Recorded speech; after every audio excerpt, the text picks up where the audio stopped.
Hey everyone, welcome back to Book Talk Thursday. Today's book is a fantasy called Howl's Moving Castle. It's written by Diana Wynne Jones. If you've seen the movie, then give the book a try. They are nothing alike. It's almost like a whole new adventure for the characters. Very few similarities. So, in Howl's Moving Castle, it is about a girl named Sophie who lives in a village called Market Chipping. Her father, who ran a hat shop until he passed away, has left his shop to his wife, Sophie's stepmother. And this is not one of those books where there's an evil stepmother. Oh no, Sophie adores her stepmother.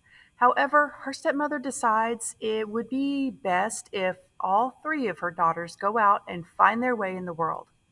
She sets Martha and Letty up with their own apprenticeships in other shops in town and has Sophie become an apprentice at their hat shop. Well, Sophie will one day inherit the shop, and as she is the eldest of her three sisters, she loves making and decorating hats. She's not interested in parties and large social events, and she wants nothing more than to sit in a corner talking to the hats as she decorates them with flowers. Very much an introvert. On the other hand, her sisters are very social and quickly obtain mile long lines of suitors looking for their hands in marriage. One thing leads to another, and one day the Witch of the Waste shows up at the hat shop and turns Sophie into an old woman. There's no explanation.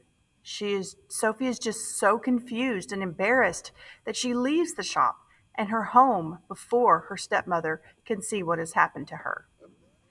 Sophie wanders the streets until she ends up at Wizard Howl's place, which happens to be a moving castle with a blue fire demon named Calcifer and an apprentice named Michael living inside.